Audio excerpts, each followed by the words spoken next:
على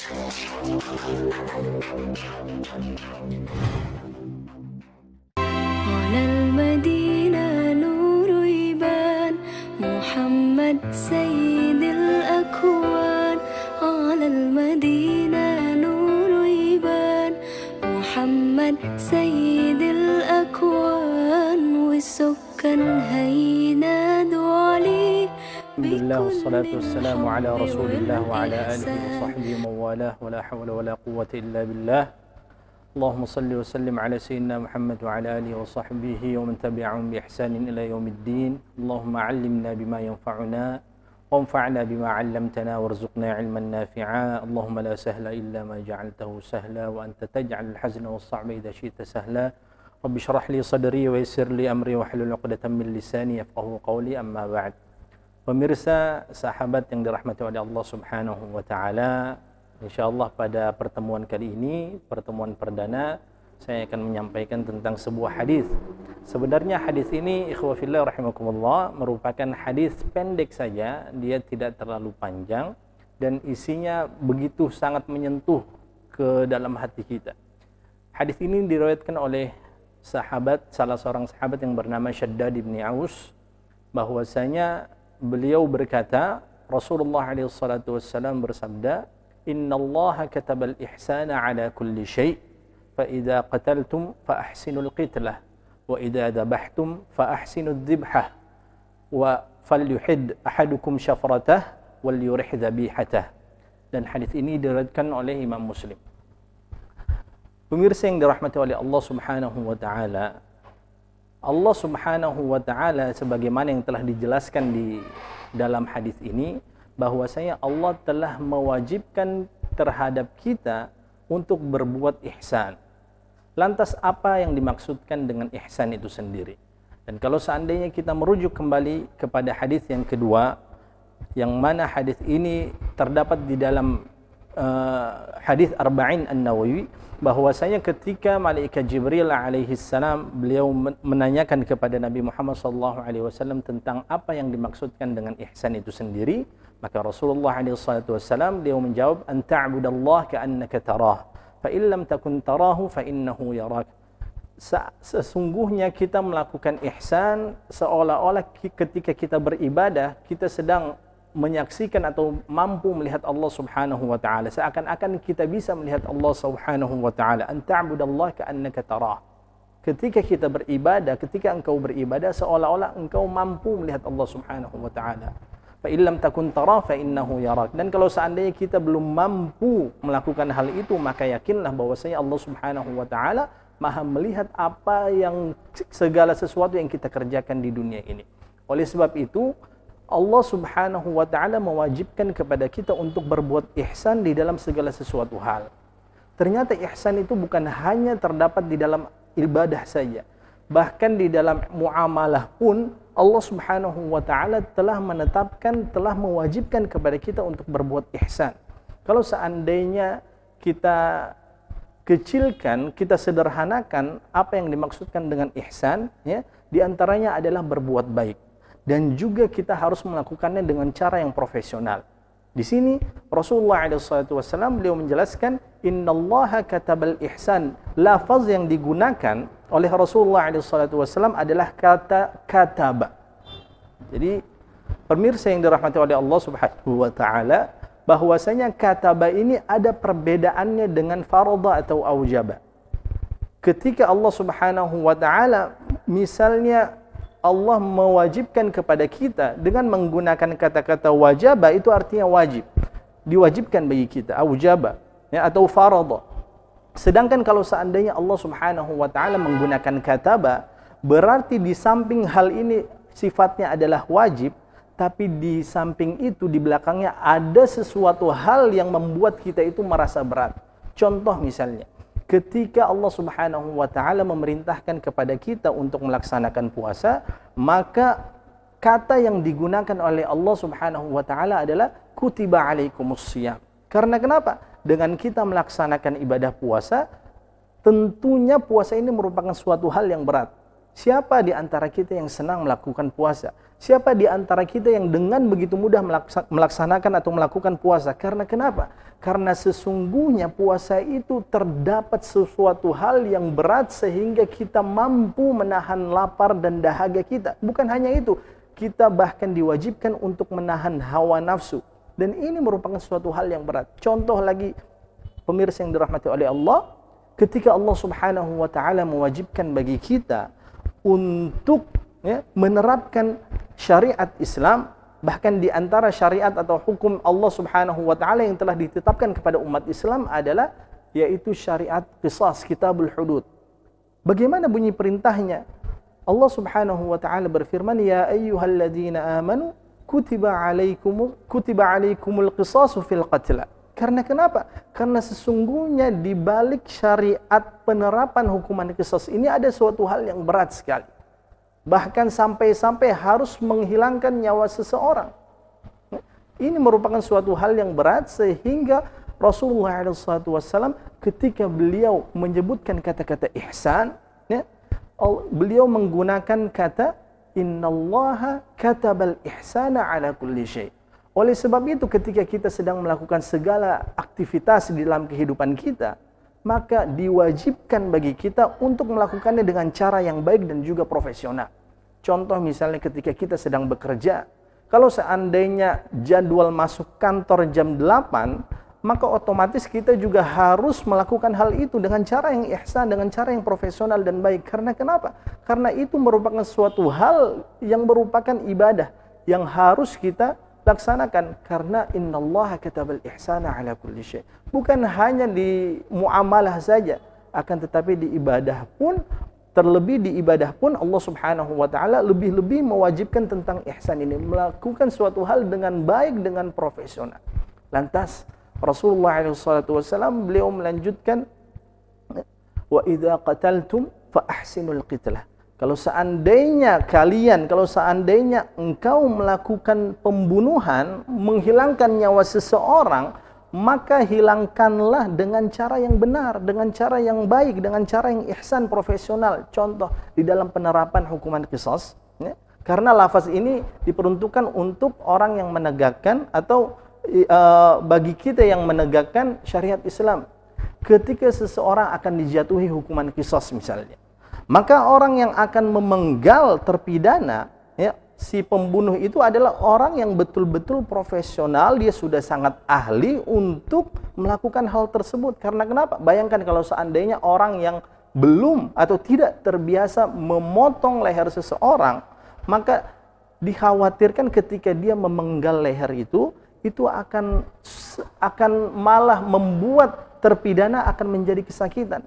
Tapi kalau seandainya kita melihat bagaimana cara penerapan qisas yang benar, maka Rasulullah SAW beliau telah menunjuk salah seorang sahabat yang betul-betul sangat ahli, dan juga pedang yang digunakan betul-betul sangat tajam sehingga apa? Sehingga ketika diayunkan pedang itu langsung membuat lehernya terputus. Idza qataltum fa ahsinul qitlah.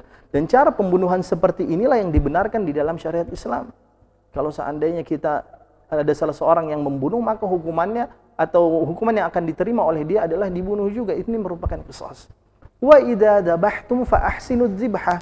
Dan kalau seandainya kita menyembelih hewan, bukan hanya hewan kurban saja, hewan-hewan yang lainnya pun kalau seandainya kita sembelih, maka lakukanlah dengan cara yang ihsan, dengan cara yang baik, dengan cara yang profesional. Karena kenapa? Sekarang kita sudah berada di penghujung dari bulan Zulqa'dah. Itu artinya sebentar lagi kita akan memasuki bulan Zulhijjah. Bulan Zulhijjah merupakan bulan yang sangat agung. Karena kenapa? Di dalam bulan Zulhijjah terdapat sebuah hari yang mana pada hari tersebut merupakan sebaik-baiknya hari. Bahkan Allah Subhanahu wa taala telah menjelaskan di dalam surah Al-Fajr. A'udzu billahi minasyaitonir rajim. Bismillahirrahmanirrahim. Wal fajr wa layalin 'ashr. Demi waktu fajar, demi waktu subuh, dan demi malam-malam pada 10 hari.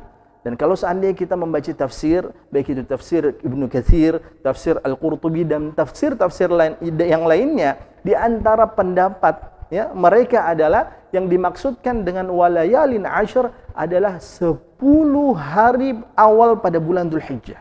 Karena kenapa? Di dalamnya terdapat kebaikan yang begitu banyak sekali. Bahkan sebagian ulama mereka lebih mengutamakan 10 hari pada awal bulan Dzulhijjah ini dibandingkan hari-hari yang lain. Bahkan dibandingkan bulan Ramadan sekalipun, mereka lebih mengutamakan pada 10 hari di bulan Dzulhijjah ini, 10 hari awal. Karena kenapa?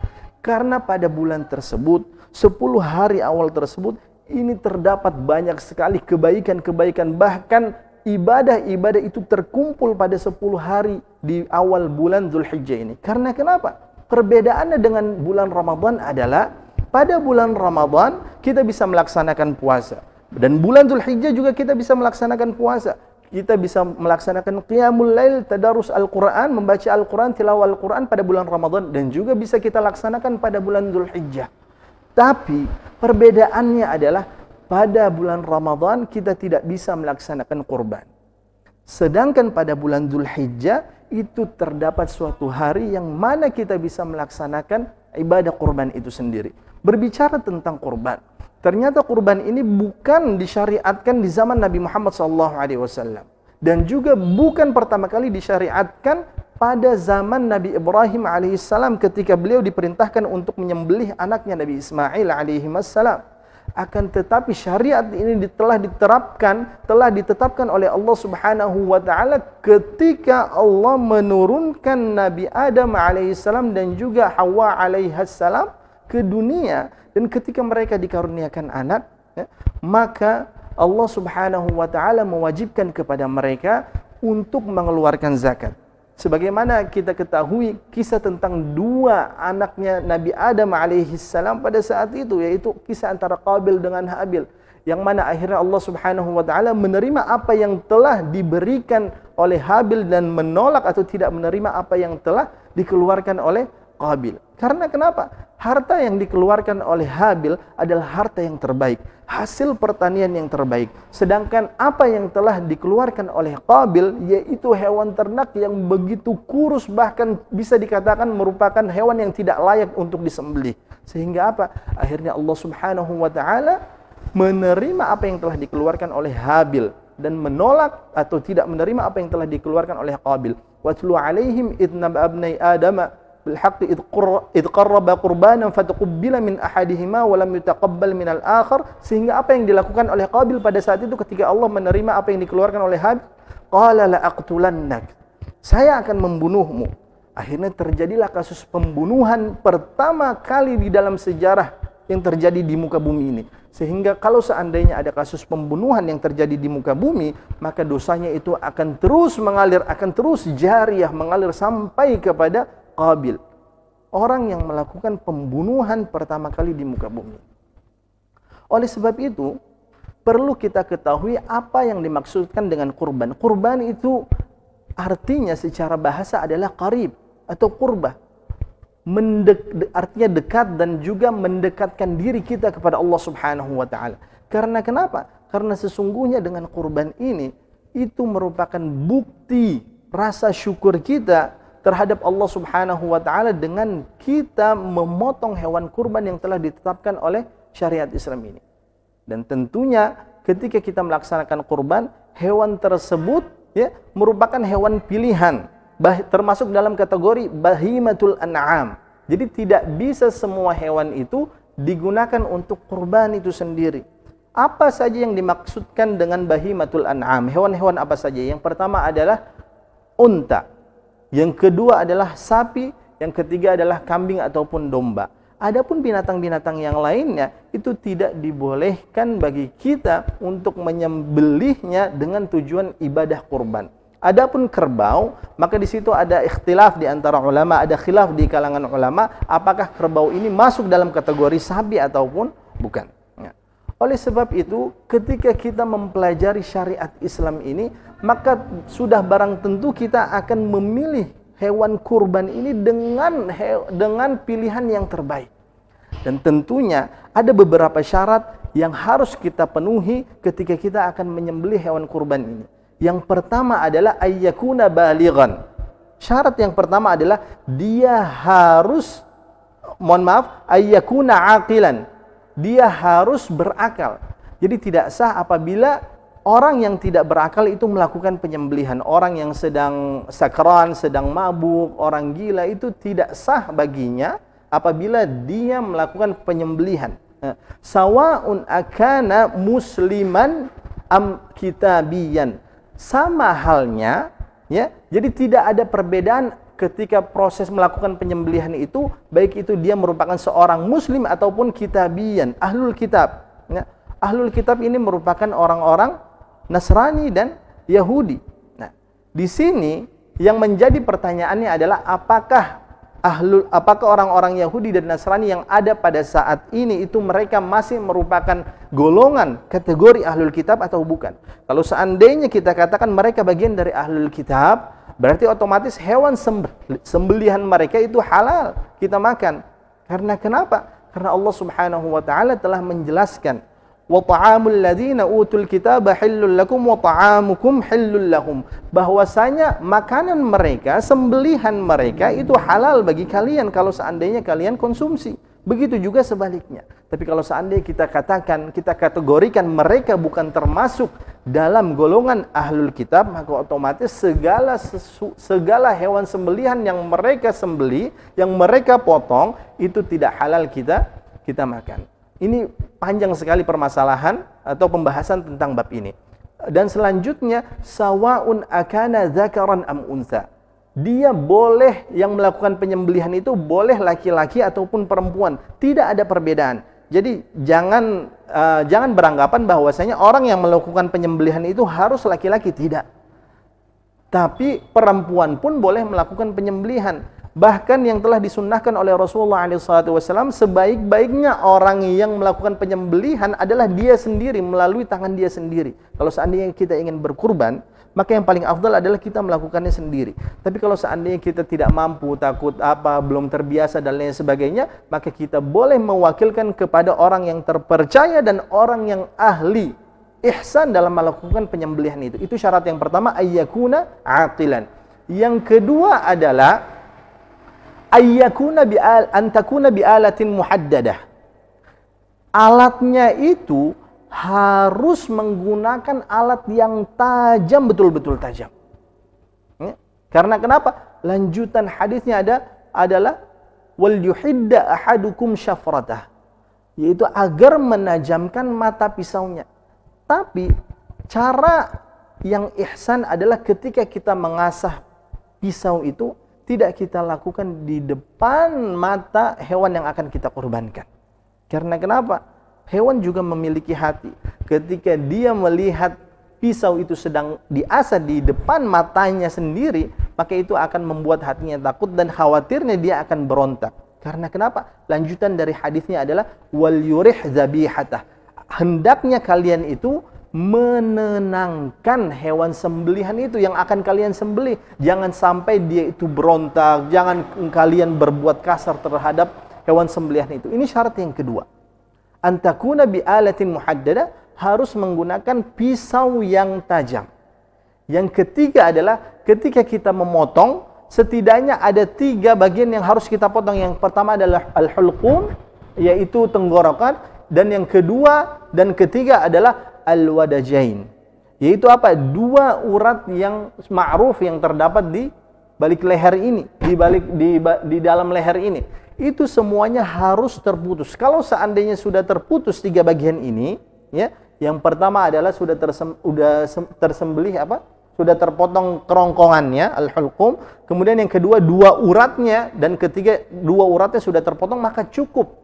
Ya, sudah tinggal kita tunggu darahnya itu keluar semuanya sampai nyawanya itu diambil oleh Allah Subhanahu wa taala. Tidak perlu karena terlalu semangatnya, saking semangatnya kita potong sampai lehernya putus. Ini tidak dibolehkan. Bahkan bisa-bisa jatuhnya sampai kepada derajat yang haram. Karena kenapa? Dikhawatirkan ketika nyawanya belum diambil oleh Allah Subhanahu wa taala, dia mati dikarenakan sakit yang dia alami pada saat itu. Ya. Yang selanjutnya, ya.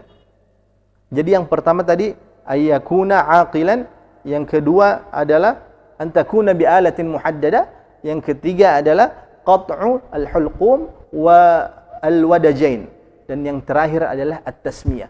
Jangan lupa ketika kita menyembelih, kita agungkan nama Allah Subhanahu wa taala. Kita sebut nama Allah Subhanahu wa taala. Bismillahi Allahu akbar.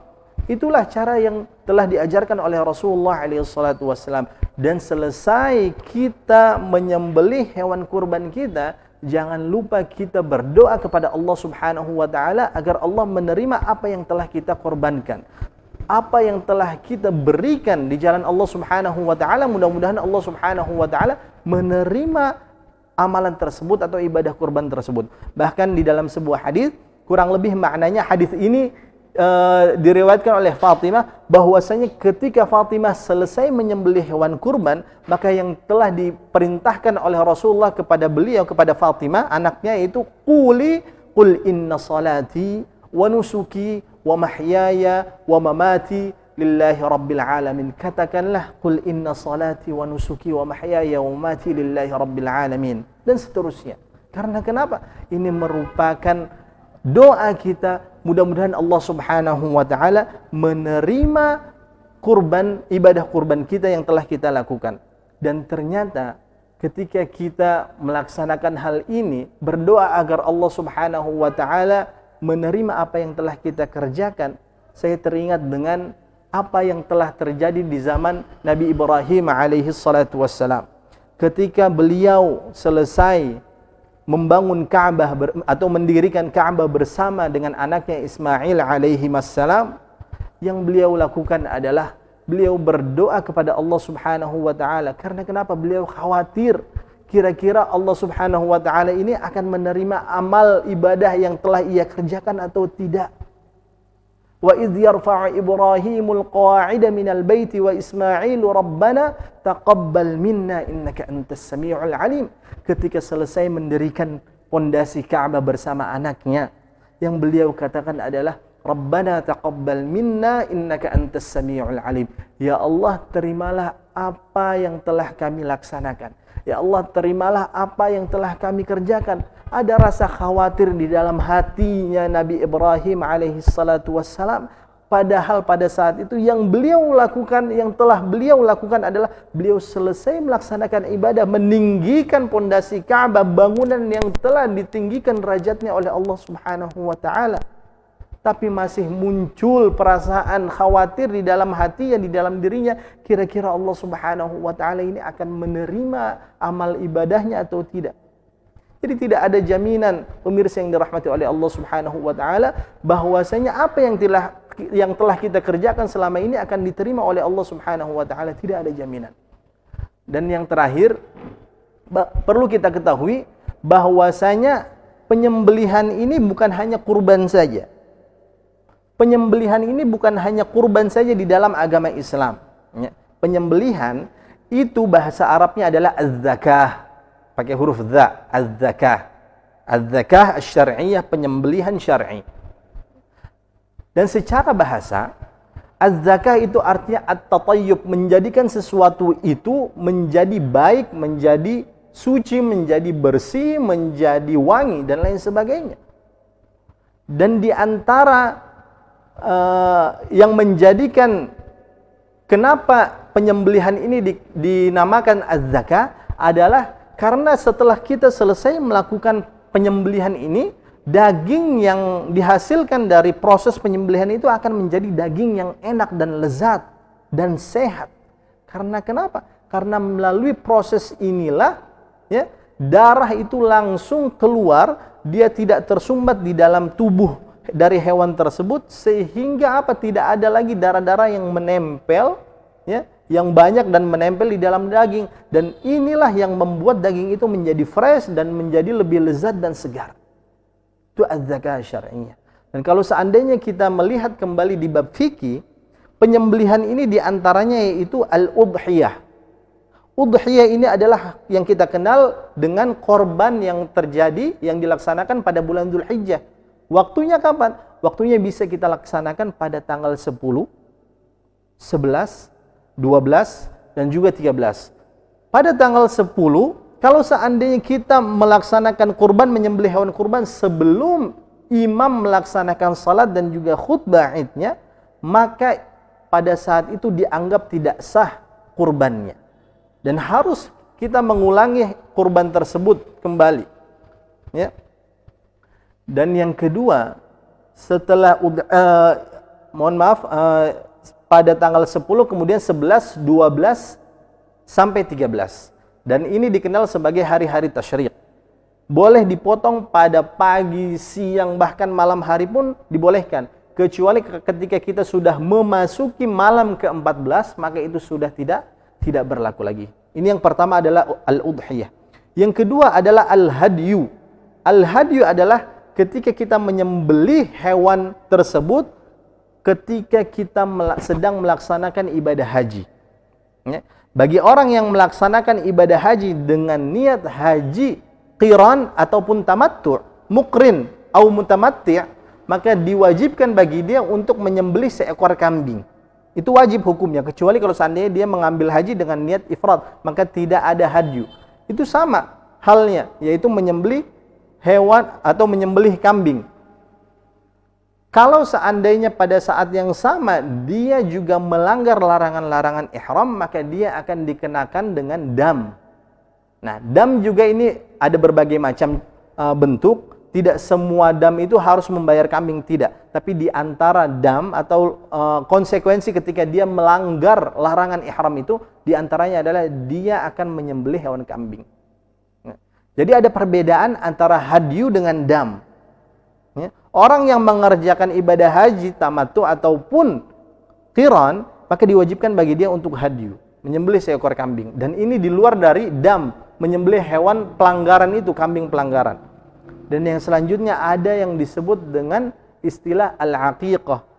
Ketika kita sebagai orang tua dikaruniakan seorang anak, baik laki-laki ataupun perempuan, maka kita akan melakukan penyembelihan sebagai bentuk rasa syukur kita kepada Allah Subhanahu wa ta'ala. Ketika dikaruniakan satu orang laki-laki, diberikan anak satu orang laki-laki, maka kita akan menyembelih 2 ekor kambing. Ketika kita dikaruniakan satu orang perempuan, maka kita akan menyembelih 1 ekor kambing. Seperti itulah ya, pelajaran tentang hadis. Hadis yang pendek yang diriwayatkan oleh Syaddad ibni Aus, bahwasanya Rasulullah SAW beliau bersabda, innallaha katabal ihsana ala kulli syai. Sesungguhnya Allah Subhanahu wa ta'ala telah mewajibkan kepada kita, dan ini ada sebuah bentuk penekanan terhadap diri kita. Terhadap sesuatu hal kita harus melakukan ihsan di dalamnya. Ketika kita bekerja, ketika kita mencari nafkah, ketika kita beribadah, ketika kita bermuamalah dan lain sebagainya, kita harus melakukannya dengan ihsan, dengan yang baik, dengan yang profesional, seolah-olah Allah Subhanahu wa ta'ala melihat kita dan kita yakin bahwasanya Allah juga sedang mengawasi kita. Idza qataltum fa ahsinul qitla, ketika kita membunuh, ya, maka bunuhlah dengan cara yang ihsan, cara yang baik. Wa idza dzabhtum fa ahsinud dzibha, dan ketika kita menyembelih, maka sembelihlah dengan cara yang baik, dengan cara yang profesional. Wal yuhidda ahadukum syafratah, maka hendaknya kalian itu menajamkan mata pisau kalian, wal yurih dzabihatah, dan membuat hewan tersebut menjadi rehat, menjadi tenang, tidak berontak dan lain sebagainya.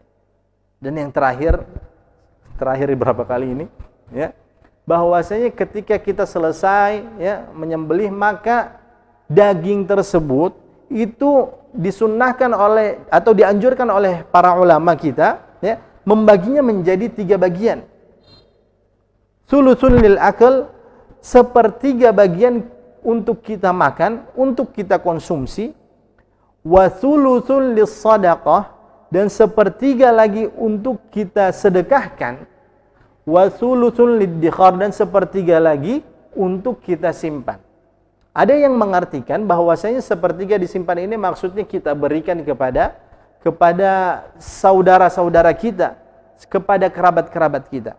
Tapi ada lagi yang mengatakan bahwasanya yang dimaksudkan dengan liddikhar adalah ya sudah kita simpan, nanti kapan-kapan kita makan. Dan ingat bahwasanya tidak boleh sama sekali dari hewan kurban tersebut kita jual dagingnya, kita jual kulitnya, kita jual apapun dari hewan tersebut, itu tidak boleh sama sekali kita lakukan. Karena kenapa?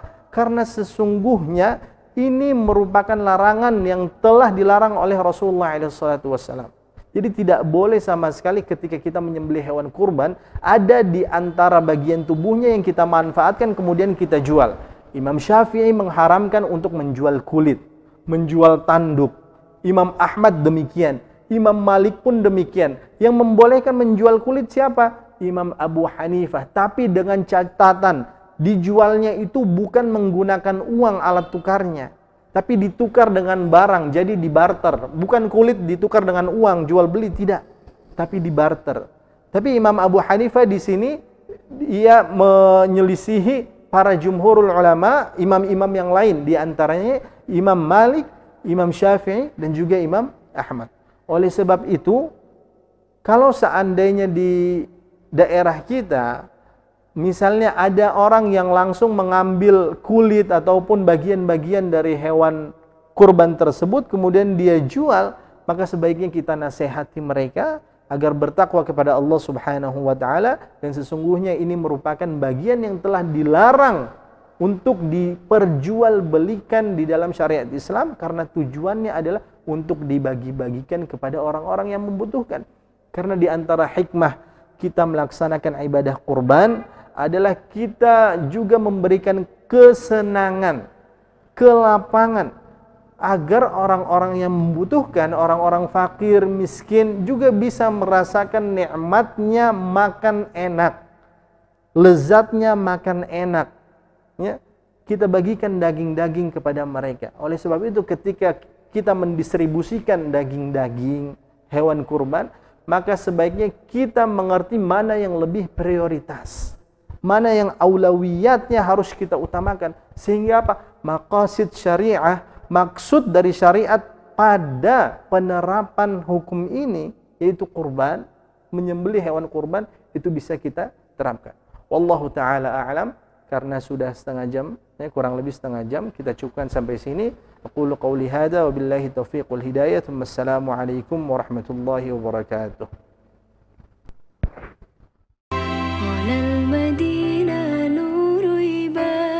محمد سيد الأكوان على المدينة نور يبان محمد سيد الأكوان والسكان هينادوا عليه بكل الحب والإحسان على المدينة نور يبان محمد سيد الأكوان على المدينة